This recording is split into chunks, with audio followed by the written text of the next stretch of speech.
Esse programa é uma parceria com a TVE Bahia. Toda semana, no TVE Entrevista, tratamos de assuntos variados com personalidades de diferentes áreas.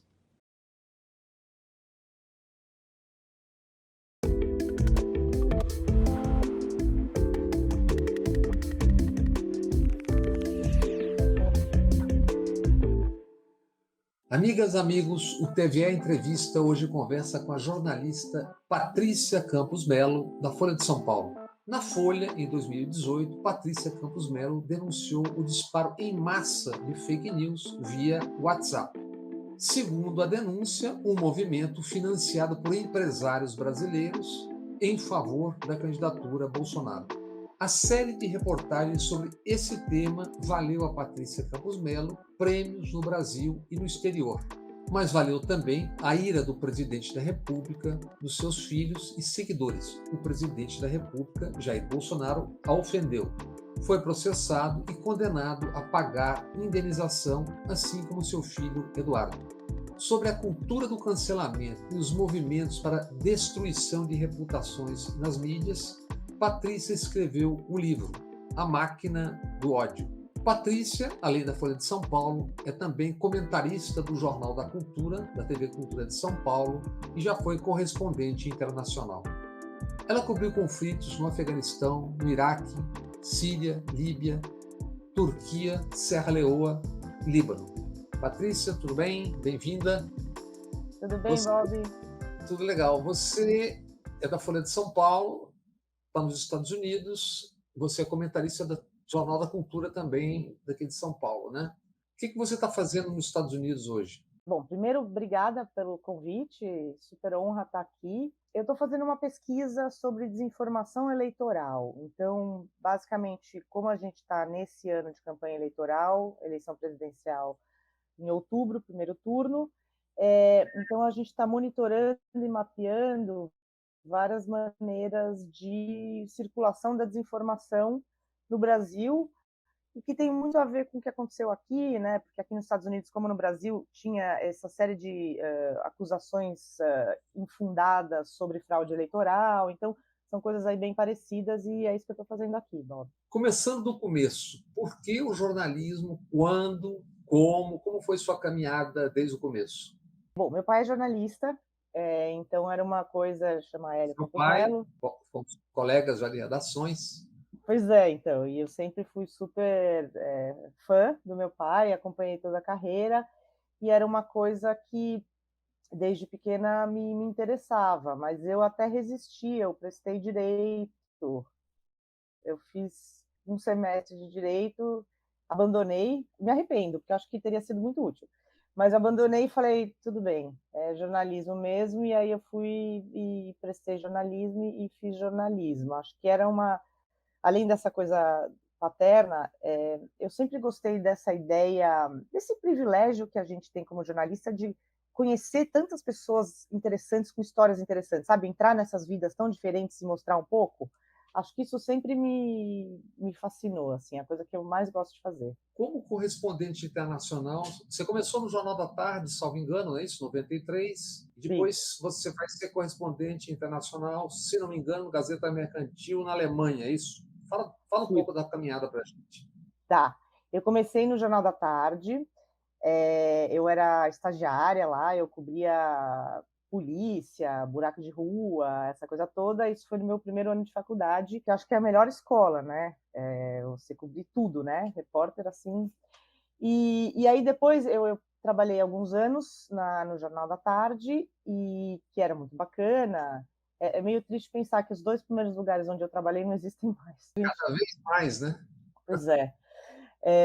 E aí depois eu fui para a Gazeta Mercantil, e eles tinham um programa meio de intercâmbio, de correspondente. Então eu fiquei na Alemanha, eu estudei numa escola alemã, porque o marido da minha mãe é alemão, mas aí eu fui passar esse período lá na Alemanha, no Handelsblatt, que é um jornal econômico, etc. E foi aí um período de minha primeira experiência de correspondente, por assim dizer. E depois, qual foi o caminho? Depois, eu fui para o Valor Econômico, que era um jornal que estava começando, né? Eles iam lançar. Só que eu fiquei muito pouco tempo lá porque eu tinha prestado para fazer um mestrado aqui nos Estados Unidos. E então, em 2020 eu vim, fiquei aqui. Na Colômbia, né? Não, meu mestrado foi na Universidade de Nova York e aí eu fiquei 2 anos, inclusive eu estava aqui no 11 de setembro, então eu cobri o 11 de setembro, fiz freela aí para um monte de veículos e depois eu voltei para o Brasil e fui trabalhar no Estadão. Fiquei um tempo no Estadão, eu cobri um pouco de política, depois eu fui cobrir economia. O Estadão tinha um correspondente que estava há muito tempo em Washington, que era o Paulo Sotero, que é maravilhoso, Tinha e tido ele. antes também o Moisés Rabinovich. Exato, tinha tido o Moisés Rabinovich também. E o Paulo ele foi para um centro que chama Wilson Center e ficou vago o cargo. E me mandaram para os Estados Unidos, e aí eu fiquei em Washington como correspondente de 2006 até 2010. Foi muito bacana, foi cobrir a eleição do Obama, cobrir, sei lá, guerra no Afeganistão, muitas coberturas aí bacanas. Falaríamos disso. Depois você volta para a Folha e desde então está lá. Isso. Daí eu voltei para a Folha. Foi engraçado que quando eu era correspondente do Estadão em Washington, o Sérgio Dávila era o correspondente da Folha em Washington. E aí ele saiu de lá e virou o chefe, né, o editor executivo. E ele contratou a concorrência, no caso. Era eu e também o Ricardo Baltazar, que estava no Valor. Ele fez que a gente falava, tinha um livro na época que pegou ali a competição e levou. E aí eu fui parar na Folha e estou lá na Folha desde então, desde 2011. Quem é jornalista, trabalha como jornalista e também, às vezes, principalmente como correspondente internacional, sabe que a gente tem uma escala de impacto do que nos tocou, né?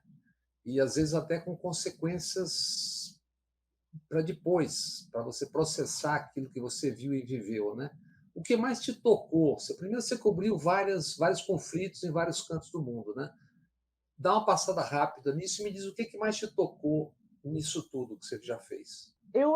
Olha, eu acho que duas coisas. Uma foi uma sorte imensa que eu tive em uma cobertura que eu fui fazer na Síria, que eu acabei conhecendo por acaso um casal de sírios que tinha uma história absolutamente sensacional. Eles tinham se apaixonado e passado a lua de mel numa cidade, Kobani, que estava sitiada pelo Estado Islâmico.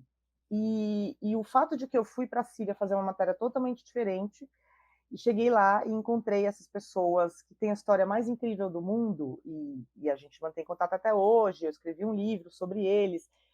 É muito emblemático do que é essa profissão, né? Do privilégio, né? De você estar no lugar, você foi cobrir uma guerra e de repente você descobre um casal que se apaixonou no meio da guerra e que sobreviveu, que tem uma história maravilhosa. Então, Qual é a história maravilhosa? Só um resumo da ópera. Então, a história é ótima. Bom, eu conheci eles por acaso, porque eu estava entrando na Síria, ali saí do Iraque, entrei, todo um processo para entrar, né? E aí eu tinha uma pessoa que era um jornalista que ia me ajudar lá, só que aí não deu certo, deu tudo errado, e no final das contas falaram, olha, tem esse cara que chama Barzan, ele é um jornalista local. Aí eu falei, beleza. Não conhecia, né? Falei, tudo bem. Cheguei lá, atravesso o rio Tigre, né?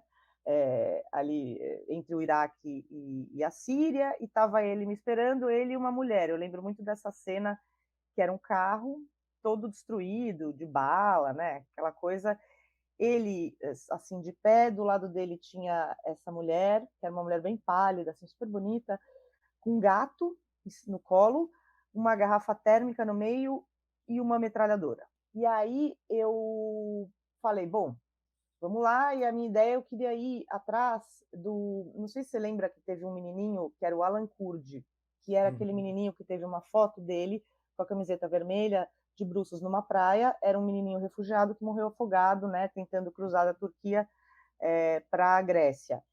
E a minha ideia era ir na cidade de onde o menininho, da família, de onde era a família do menininho, para explicar por que os pais dele, né, se arriscam tanto, né? Qual é o horror de onde essas pessoas estão fugindo? Então, Meu objetivo era chegar em Kobani. E eu cheguei em Kobani, só que antes disso eu conheci esse casal, que era um casal que os dois estavam refugiados, ela estava na Rússia, porque a família era russa, ele estava na Turquia, porque estava perseguido. Eles se conheceram pela internet, eu vou resumir bastante, tá? Pela internet, se apaixonaram, né? Começaram a se corresponder, se viram pela primeira vez no aeroporto em Istambul, resolveram casar, casaram, e quando eles estavam entrando para passar, falaram as coisas estavam mais calmas, eles falaram, vamos agora voltar para a nossa cidade, era a cidade da família dele, vamos para Kobani. Quando eles estão entrando, o Estado Islâmico invade a cidade deles. Em vez deles irem embora, eles falam, a gente vai ficar e documentar, porque não tinha nenhum jornalista lá. Todo mundo tinha ido embora. E eles sobreviveram a esse cerco do Estado Islâmico, morreram mais de 3.000 pessoas, foi uma destruição. Bom, e essa história que eu tropecei nessa história e nessas duas pessoas maravilhosas. No Brasil, tem duas histórias. Em 2014, eu fui cobrir a epidemia de ebola em Serra Leoa. Eu fui 2 vezes, na verdade, 2014 e 2015, mas, obviamente, quando eu fui, Serra Leoa é um país muito pobre, que passou por guerra civil, então era tudo muito precário, né? Os hospitais públicos não tinham luva, as pessoas estavam todas se contaminando. E eu, obviamente, me impressionei muito. Quando eu voltei para o Brasil, depois de um tempo, teve a epidemia de Zika. E eu fui para Pernambuco, cobri a epidemia de Zika, e para o interior de Pernambuco. E o que eu achei no interior de Pernambuco era Serra Leoa. Porque era isso, assim, você tinha os hospitais que deviam estar cuidando dos bebês com microcefalia, que não tinham pediatra, né? E também famílias. Então, isso para mim foi uma experiência, deve ser meio óbvio, né? Mas para mim aquilo foi muito assim, olha aqui o que é o Brasil, né? Olha que a gente tem essa, Olha né? as nossas Serras Leoas. As nossas Serras Leoas. Então, essa foi uma coisa bem. E a outra foi que a gente fez um projeto na Folha, que chamava Mundo de Muros, que era, a gente foi para vários países mostrar muros e os refugiados tentando, né, fugir de situações, etc.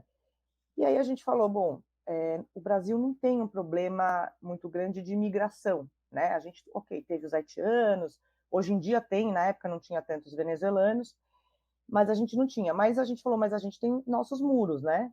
Os nossos muros socioeconômicos. Então vamos focar no Brasil sobre isso.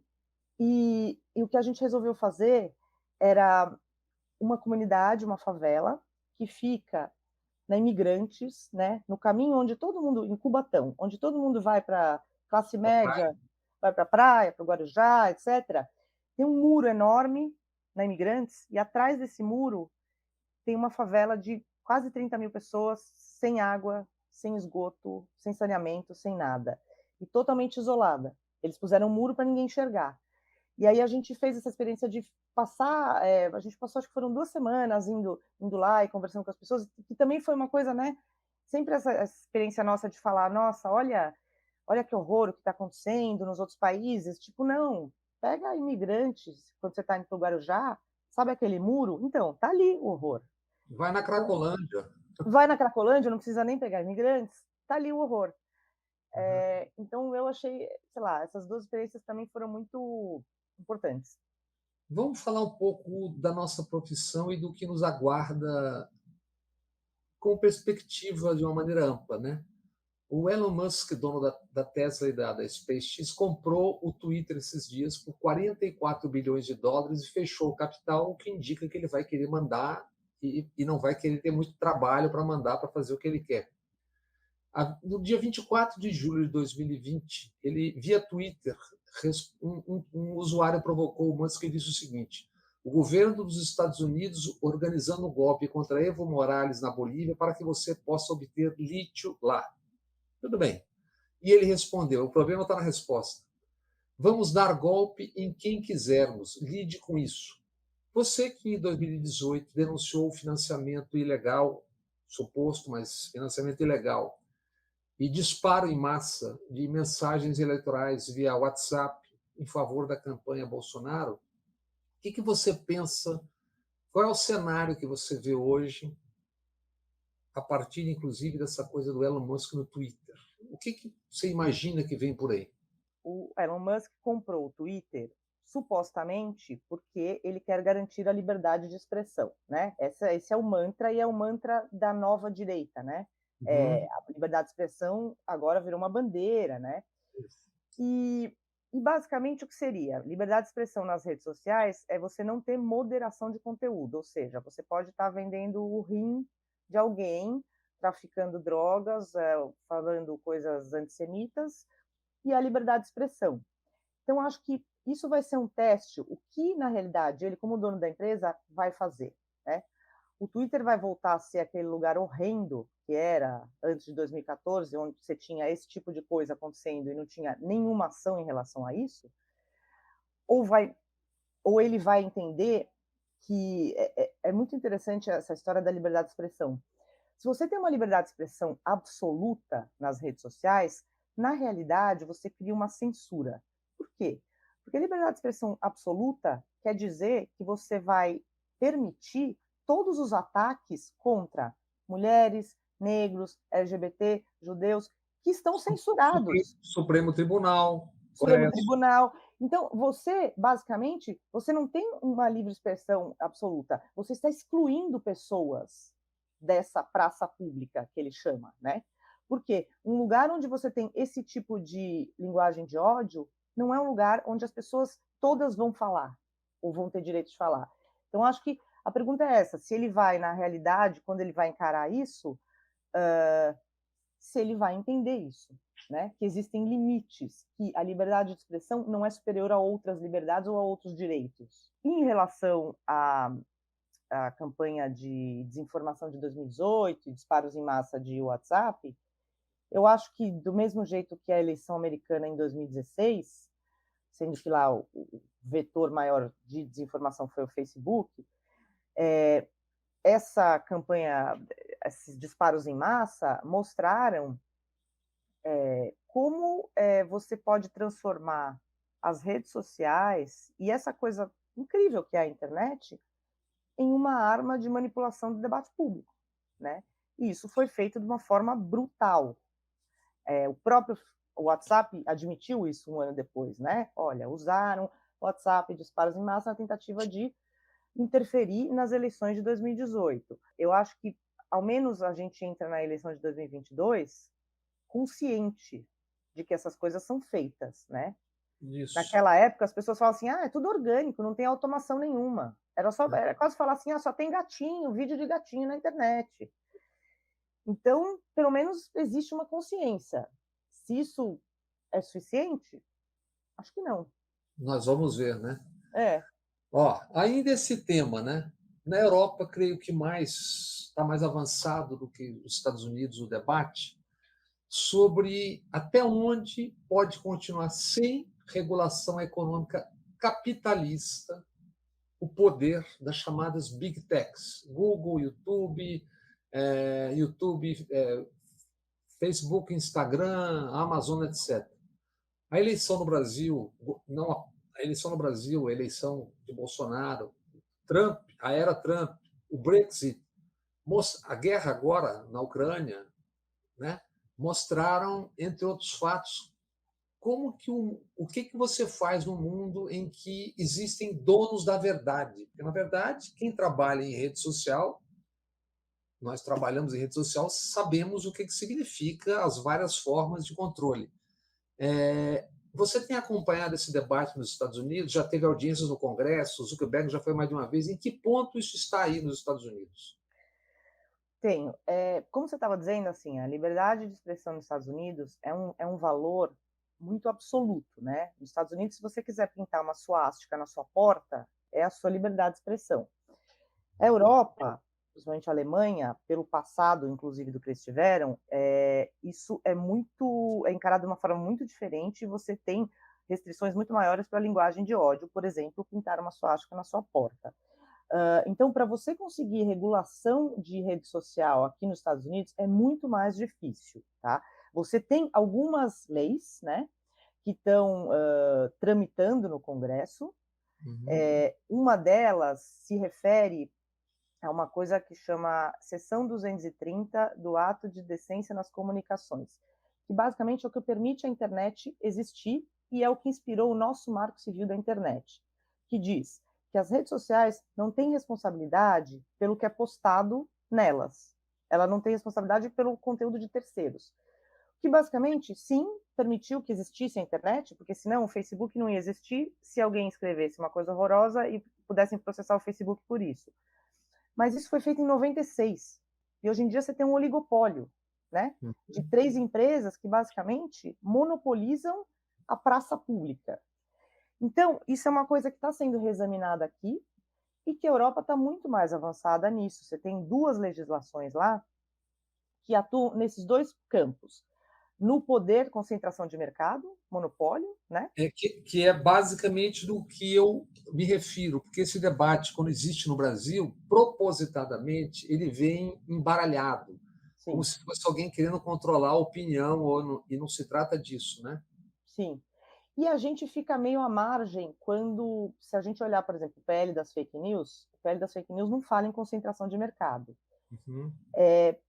Como a gente está ali à margem, na periferia, né, as empresas são americanas, etc., a gente acaba se concentrando no outro pedaço do debate, que é, sei lá, transparência da moderação, desinformação, etc. Mas nos Estados Unidos existe também uma pressão muito grande para isso. Você tem um relatório do Congresso enorme, que teve um depoimento, inclusive, do Mark Zuckerberg, sobre concentração de mercado. Por exemplo, o Facebook, o que o Facebook faz? E sempre fez. Ele tem um concorrente, ele vai lá e compra o concorrente. E com isso, todo mundo, ele comprou o WhatsApp, ele comprou o Instagram, né?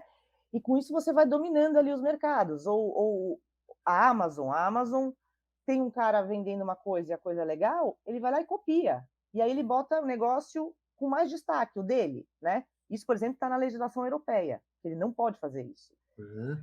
A gente não está nem nisso, mas nem engatinhando nisso. Disse exatamente que, mesmo com dribles, os setores mais importantes da economia capitalista têm regulação. Não pode, por exemplo, Coca-Cola com Guaraná, sei lá o quê. Tudo que é importante, ainda mais comunicação, deveria e tem. Né? Você certamente conhece a Timothy Gibru, que era a TI do Google, Sim. especialista em computação, em polarização algorítmica, mineração de dados e ética para inteligência artificial. Ela saiu do Google há 2 anos atrás, criou agora uma fundação em dezembro, exatamente porque ela denuncia que os algoritmos dessas mega, no caso Google e YouTube, são algoritmos preconceituosos. É até uma frase dela que eu anotei aqui, que diz o seguinte: fui demitida por ser mulher negra que não se cala. Então, nós estamos falando aqui numa batalha mundial, e é bom a gente estar tocando e repetindo esse tema, porque realmente a gente passa ao largo desse assunto no Brasil. Sim, Né? sim. É isso, eu queria que você falasse um pouco mais Não, disso. super. Vou, vou começar pelo primeiro pedaço que você falou, da regulação. Teve um discurso na semana passada do presidente Obama, que ele falou uma coisa que eu acho que é bem em linha do que você disse, que é o seguinte: as plataformas de internet se negam a mostrar o que tem nos algoritmos, né? Eles dizem que é um segredo comercial. Então, não, a gente não pode mostrar o que tem no algoritmo.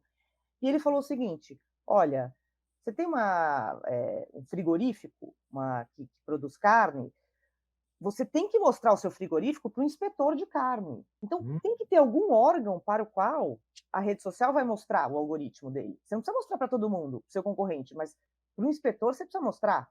E o que a gente tem hoje é esse argumento das plataformas, que assim, a gente não vai mostrar o nosso algoritmo, porque senão a gente, né, isso é o segredo comercial, etc.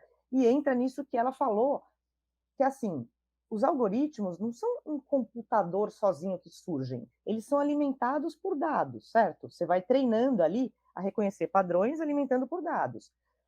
Se você, vou dar um exemplo, aqui nos Estados Unidos, eles determinaram que tinha um algoritmo que ajudava os juízes a determinar o tamanho da pena para condenados, né? Então, você usava ali o algoritmo. Só que se você alimenta sempre com dados em que, coincidentemente, os negros têm penas maiores, você fabrica um algoritmo que é preconceituoso e racista. E da mesma maneira, isso com, por exemplo, algoritmo que ajuda a você fazer o preço do seguro de carro. Se você acaba colocando os bairros negros como mais perigosos, você acaba, entendeu? É mais caro para quem. E daí em diante. E acho que o que ela quis dizer é isso, né? Alertar para isso. O algoritmo não é neutro, a tecnologia não é neutra. Tem alguém alimentando isso. E se você está alimentando com preconceito, você vai ter um algoritmo homofóbico, racista. Se você não sabe o que tem no algoritmo, porque afinal é segredo de comercial, ninguém sabe o que tem dentro. Ainda falando do Brasil, em 2018, o Fernando Haddad, que era o candidato à presidência da República pelo PT, procurou um dos herdeiros das organizações Globo e disse: olha, existem formas de regulamentação econômica capitalista mundo afora. Reino Unido, França, com o parlamento, só com o cidadão ajudando também a pagar uma rede pública, como é a BBC em Londres, no Reino Unido, ou como é a Deutsche Welle na Alemanha, ou como é na Espanha, ou como é na RTP em Portugal. Escolha um modelo. E aí, essa pessoa respondeu dizendo: não, no Brasil isso não vai dar certo. Por que esse debate, na sua percepção como jornalista, não só nunca andou no Brasil, mas por que nós, jornalistas, nas redações, não nos movemos, não nos colocamos nesse debate como massa que trabalha com isso e que tem interesse nisso? Isso nos toca e nos atinge diretamente. Porque o problema não está só nas redes sociais, o problema está na estrutura toda, né? Sim, sim. Bom, eu vou começar com um exercício de humildade. Eu não sei exatamente, quando se fala em regulação da mídia, que tipo de regulação se está falando, né? Tem toda essa discussão, inclusive, em relação a o PT ou não sei quem defende a regulação da mídia. Posso dar um exemplo? Pode. Acho que em 2011, 2010, o News of the World, que era o jornal do grupo do Murdoch, noticiou de uma maneira ilegal, porque captou, ouviu o telefone, tratar um soldado que voltava da guerra tal, e descobriu-se depois que eles também ouviram o príncipe herdeiro, etc, etc. A Ofcom, que é a organização encarregada disso, com pessoas de vários setores, tirou do ar, ou seja, acabou um jornal que tinha cento e não sei quantos anos e que vendia 4 milhões de exemplares no fim de semana. E o Murdoch tinha uma quantia X como dono da Sky, pelo que me lembro, perdeu ou esteve ameaçado de perder também. Dando um exemplo mais claro, no Brasil, Sarney, Collor, a família Franco, a família Coelho, a família Alves, a CM, os Sirotes, que até há pouco são donos de potências de comunicação que são potências econômicas e políticas com consequências claríssimas na cobertura e no dia a dia das pessoas. Então, a regulação que a gente fala, ou que é mal percebida no Brasil, seria isso. Não tem uma fórmula pronta, mas eu não sei o que você pensa, como que você vê isso. Então, de novo, admitindo minha ignorância aqui, eu consigo ver implicações muito ruins de concentração de propriedade, né? A pessoa ter nesse ali... sentido. A regulamentação é para garantir espaço plural, em resumo. Sim. Então, assim, eu consigo ver implicações negativas de você ter a mídia concentrada na mão de poucos ou poucos que têm ainda uma coisa vertical, né? Tem a rádio, tem a TV, tem o jornal, tem... Né? Eu não sei como outros países exatamente lidaram com isso. Eu acho que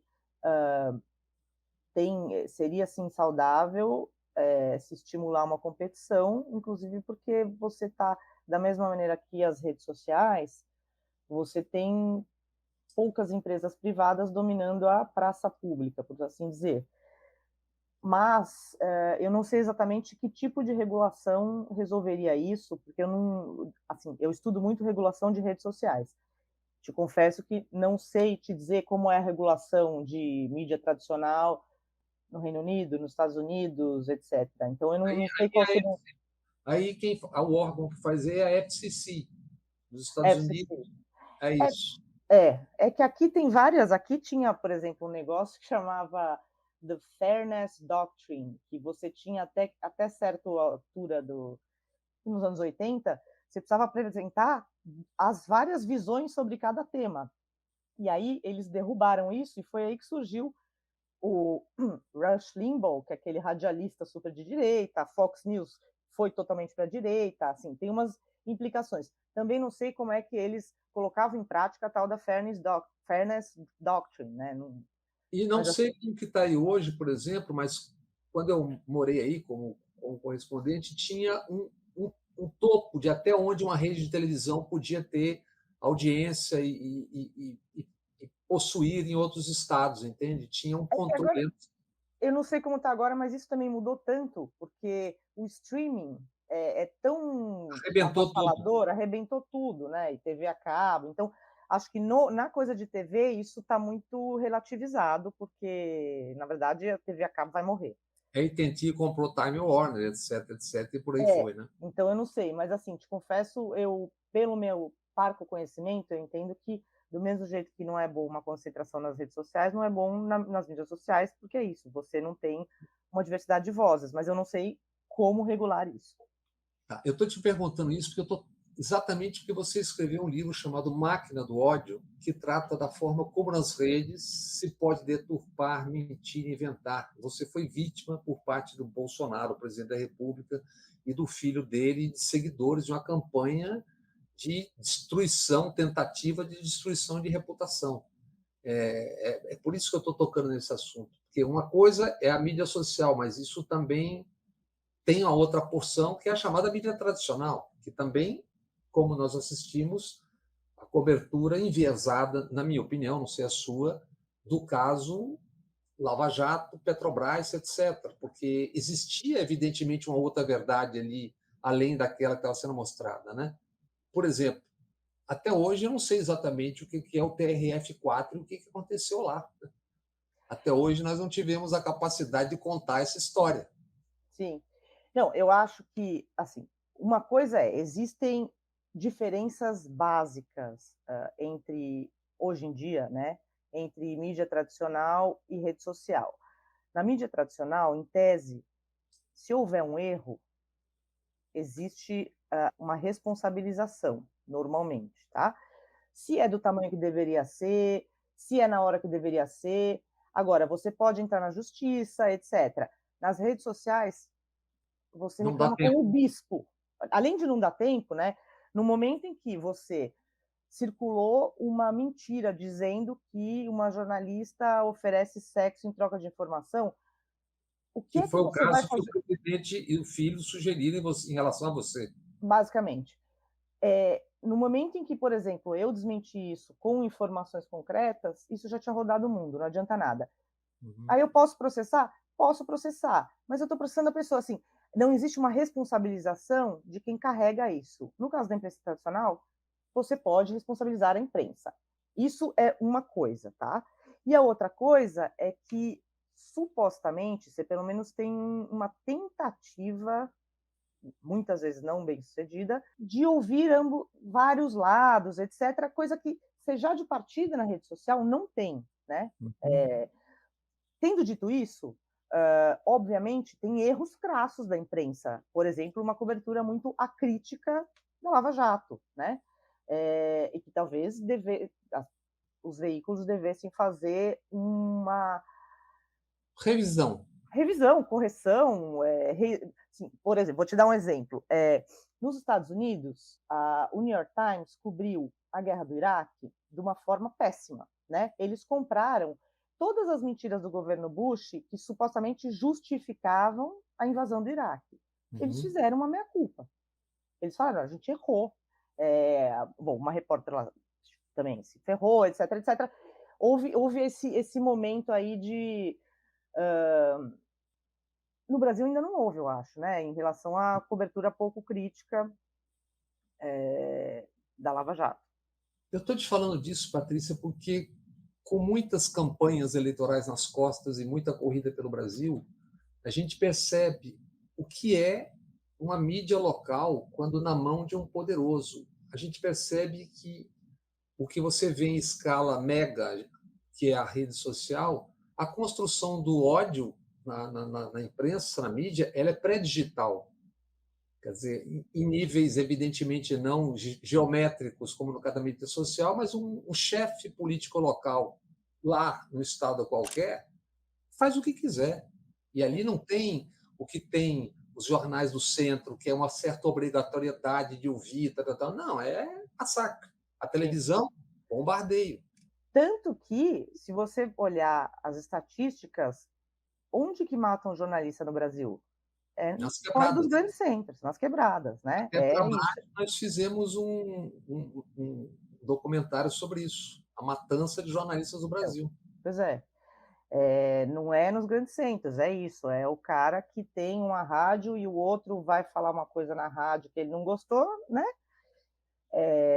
Então, sim, sim, vira uma arma.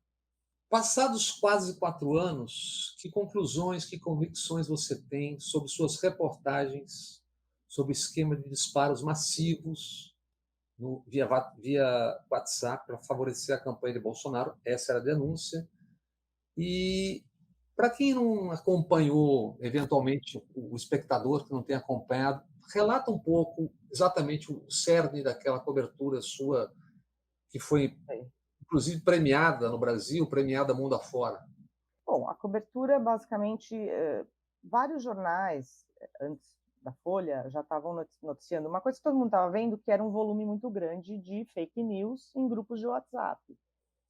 E o que a gente mostrou é que tinha automação, né? Você tinha agências de marketing que ofereciam serviços de disparos em massa, que é uma coisa toda automatizada, no computador, com um simulador de WhatsApp, etc., que fazia esses disparos muito rapidamente, entrando em grupos, né?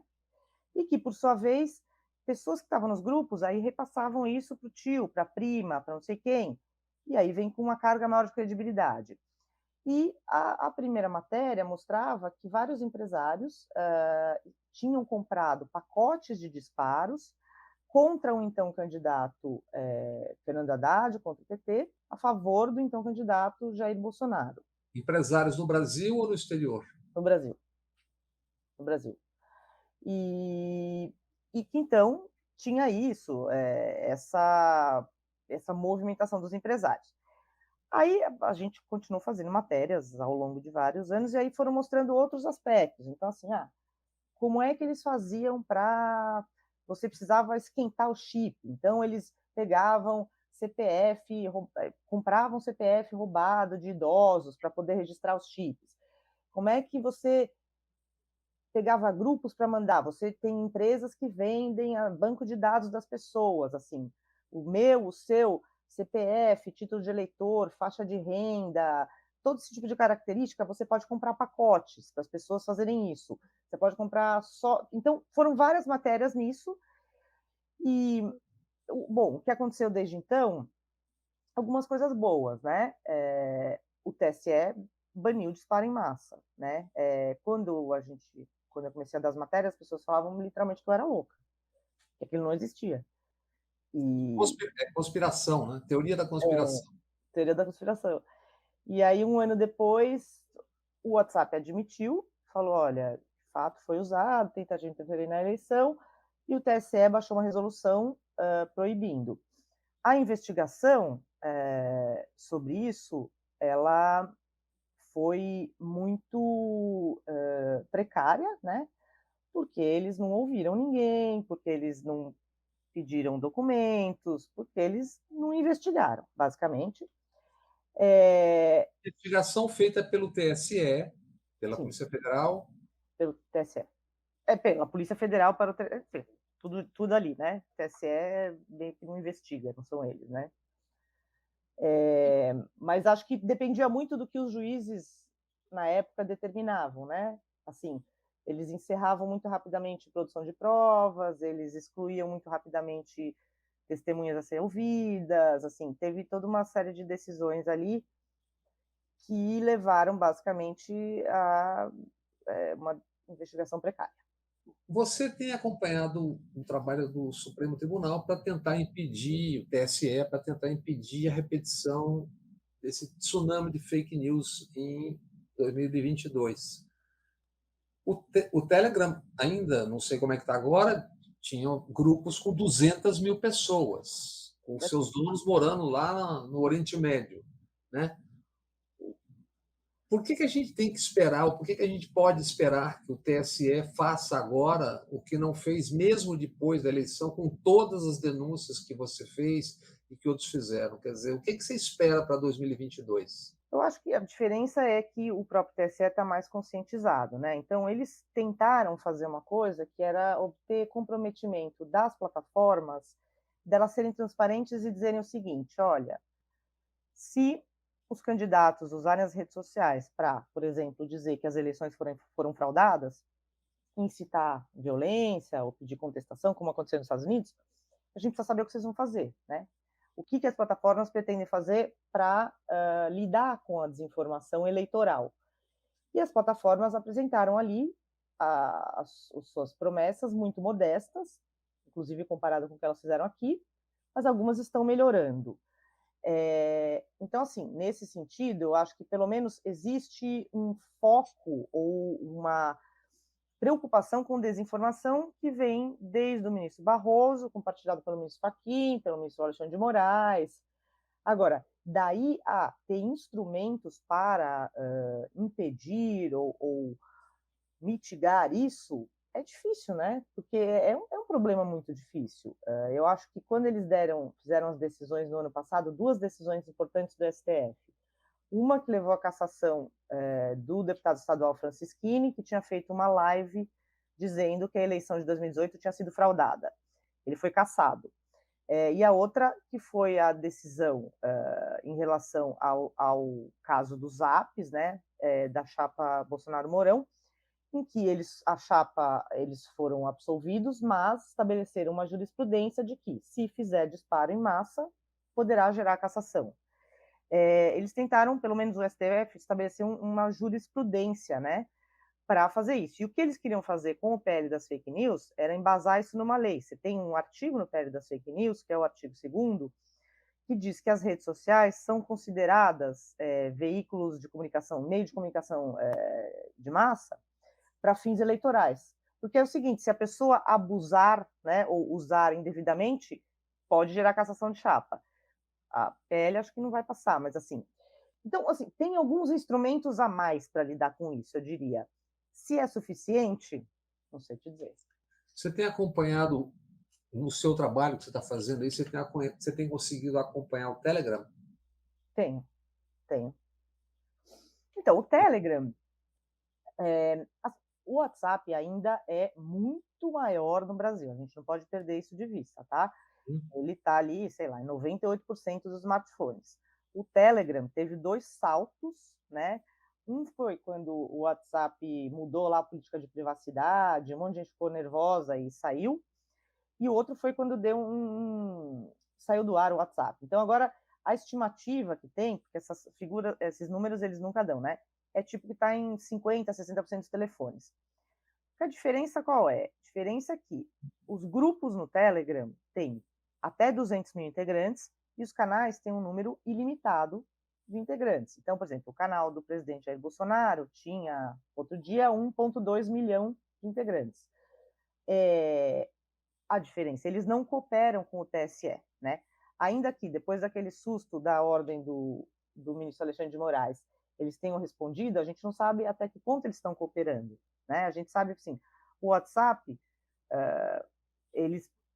pelo menos, eles criaram mudanças no produto para tentar diminuir a viralização de mensagens, restringiram o número de vezes que você pode encaminhar.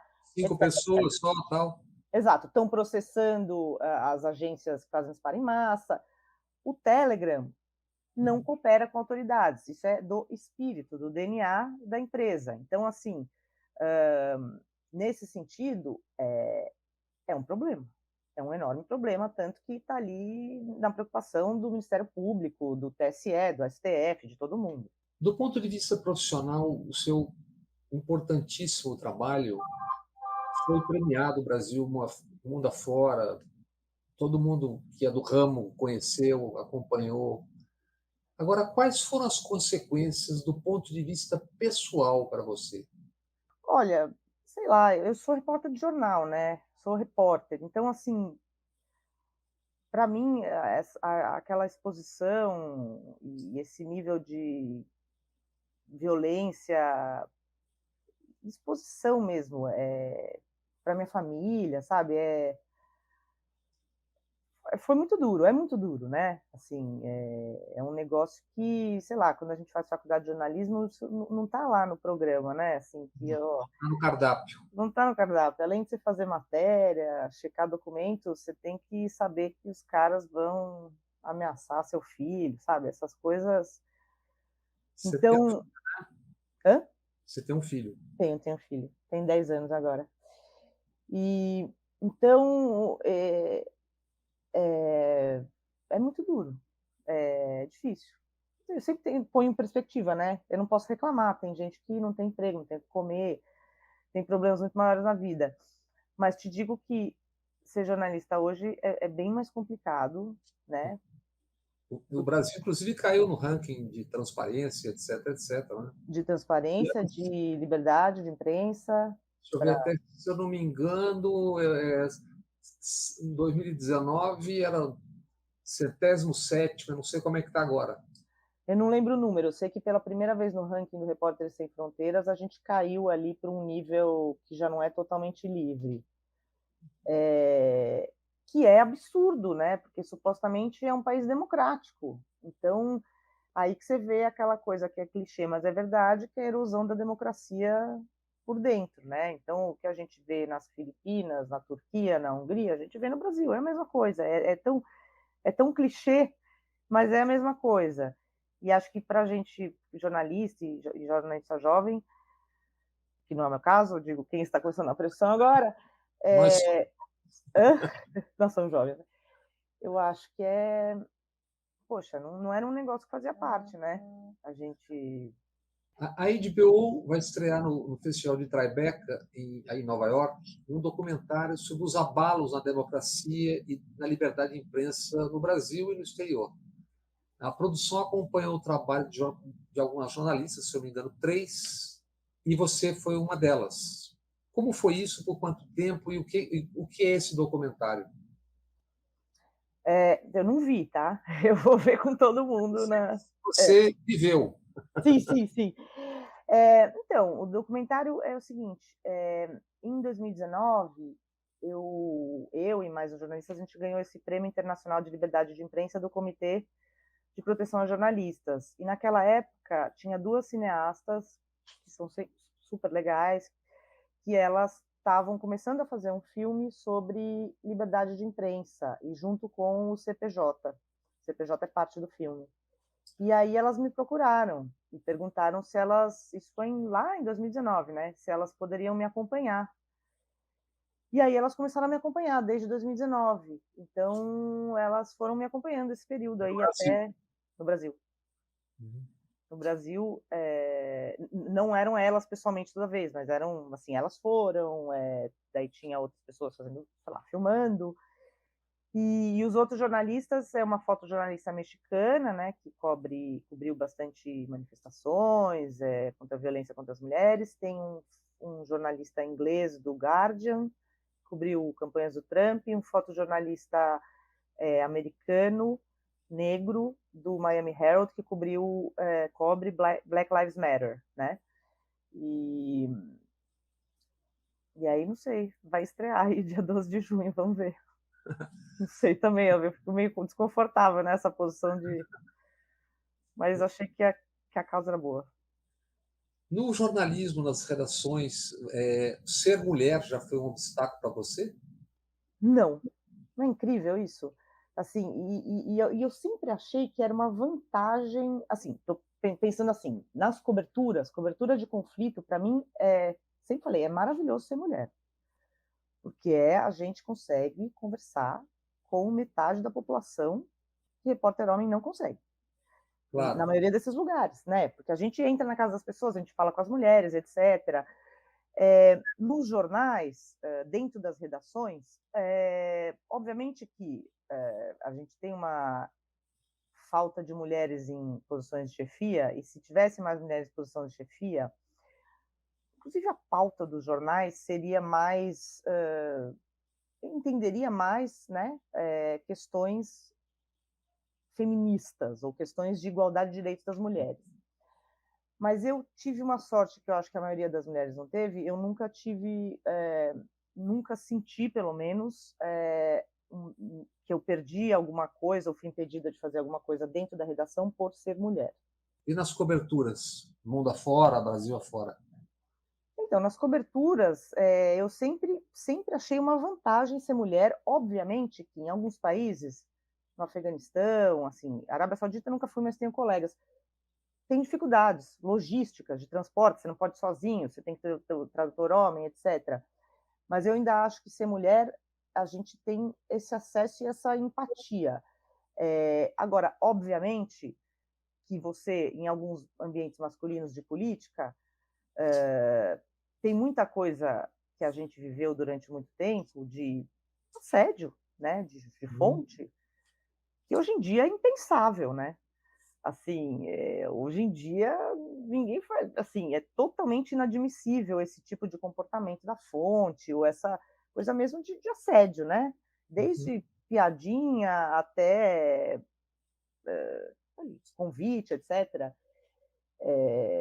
E eu acho que, graças a Deus, hoje em dia as jornalistas jovens são muito mais conscientes, muito mais feministas do que a gente era, né?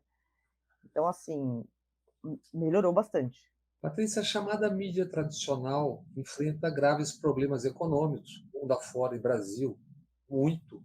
Dificuldade de receita, redução de circulação de exemplares impressos, no caso do impresso. E justamente na era da desinformação, quando o papel é mais necessário e mais útil ainda, né? E perdendo espaço mundo afora e Brasil para as chamadas Big Techs. Para encerrar, o que você acha que vem por aí?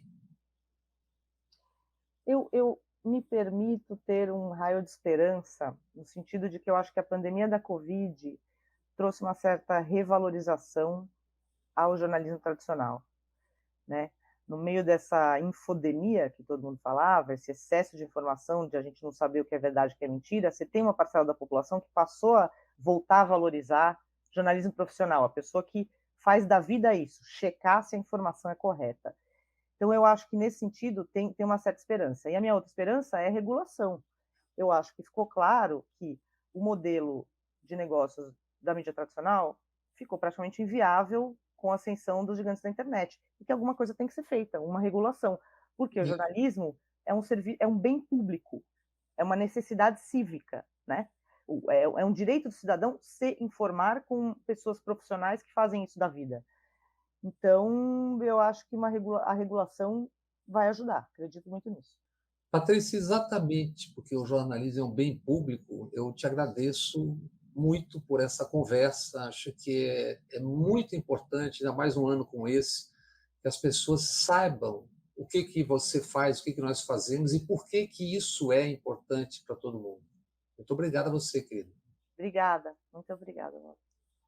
E obrigado às amigas e os amigos do TV Entrevista pela presença, pelo acompanhamento e até a próxima semana.